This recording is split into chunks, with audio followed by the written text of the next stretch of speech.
Good morning. Today is Tuesday, September 1st, 2020. I want to tell you about a woman who has become a hero of mine. Perhaps you've heard of her. Maybe you have not. I have not met this woman, but I hope to. Her name is Adele Raemer. Adele was born in the United States, and she lives now in Kibbutz Nir, which is alongside the border with Gaza. She's lived there since 1975. She moderates a Facebook group named Life on the Border, and I recommend that you look into it if you're interested based on what I tell you about her today. Adele teaches English as a second language. She is also a trained medical clown and performs at hospitals in Ashkelon. In May 2018, Hamas started this campaign, terror campaign, of balloons and kites that were sent over from Gaza into the area close by, sometimes known as the envelope, the area surrounding Gaza, with explosives attached to it. A particularly dangerous, but also particularly cruel form of terrorism because it is intended to attract children who would be attracted to balloons and kites. And children of the Negev have had to learn that kites and balloons are no longer innocent toys. So in May 2018, just a few days after this started, Adele started a project, a daily routine of uploading pins to a Google map to indicate where each one of these landed. As of a couple of days ago, there were over 1,600 dots. And she writes, I maintain this nightly ceremony of trying to show the country and the world the extent of this destruction. As you may know from reading the news, there is a tremendous amount of damage caused just by this, as well as missiles and other forms of terror directed to the people in this area in southwestern part of Israel. And she writes blogs and articles about the terror and the toll that it takes, critical of the country's lack of adequate response and the world's lack of adequate response. She wrote a post recently, a few days ago. 5 rockets at 5 a.m., jolted from the depths of sleep. That's got to be the worst. Revving from 0 to 100 within a nanosecond. Throwing off the sheets, jumping up, grabbing kids if you have them, or pets, running for your life when you know that you have 10 seconds max to get there to the safe room, slam the door tightly shut. Now, try to get back to where you were 3 minutes ago. Try to fall back asleep. I dare you.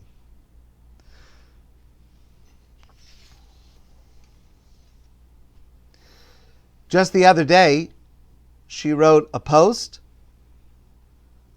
that she participates in a photography project called 52 Frames. I had never heard of it. Each week there's a new challenge.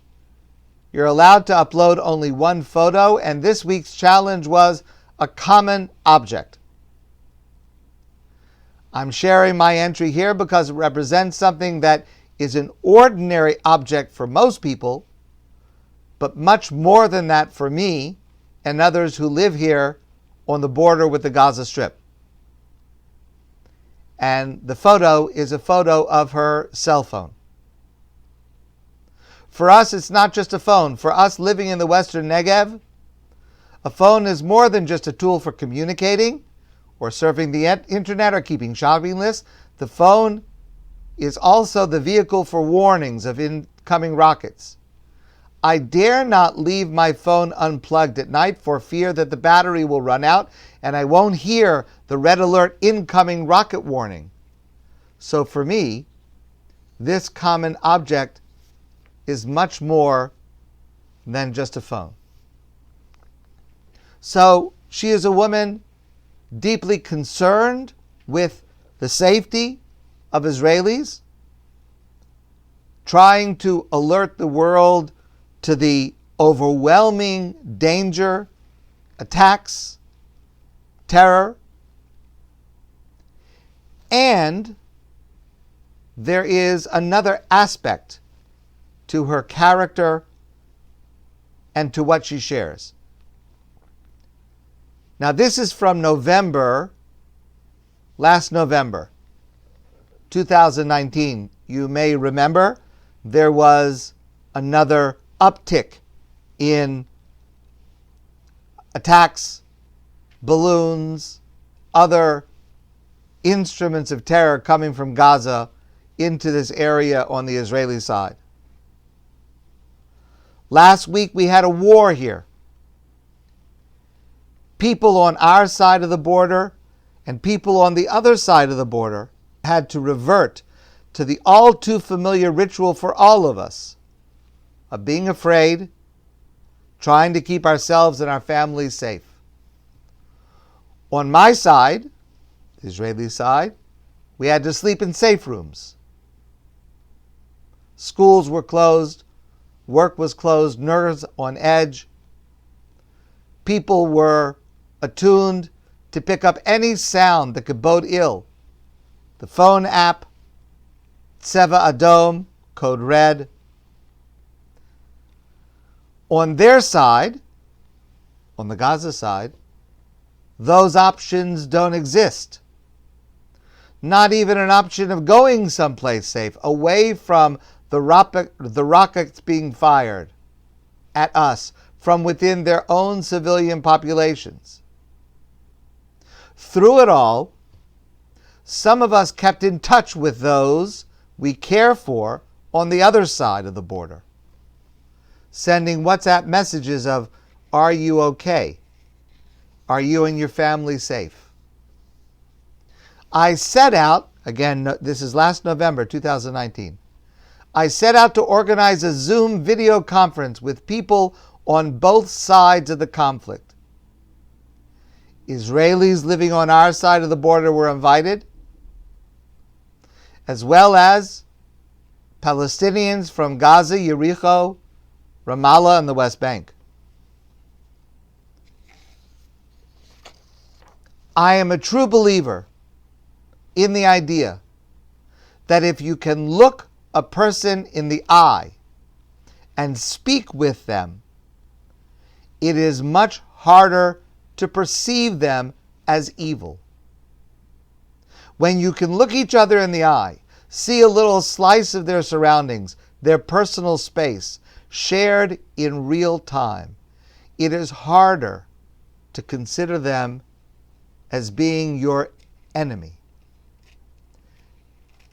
In spite of the hardships, in spite of the fact that we have all been living in this challenging situation for so many years, in spite of the war. The solution to this predicament cannot be solved by military force. It requires a strategic and diplomatic solution. The regional tragedy will not be solved until Gazans' life improve enough to enable them to rehabilitate their region, providing them with a horizon of hope. Desperate neighbors are dangerous neighbors. A few days ago, she wrote the following post. Gaza is isolated from the rest of the world by the embargo that Israel and Egypt enforce. This has been keeping them relatively COVID-free. Now, you may have read about this in the news. So as of last night, this was August 24th. So as of last night, Gaza is in COVID lockdown. There have been a number of cases just in the last few days. The living conditions in Gaza are such that if there would be, and apparently there already is, community transmission in Gaza, it is a terrible situation. The side effect may be a stoppage of launching of terror balloons and rockets, which is good. But the repercussions of an outbreak there are horribly frightening, since their medical system is far from strong enough to deal with high numbers of seriously ill people. No one deserves this.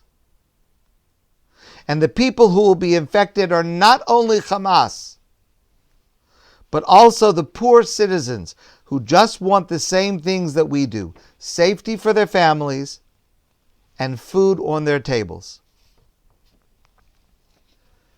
To be on the front lines,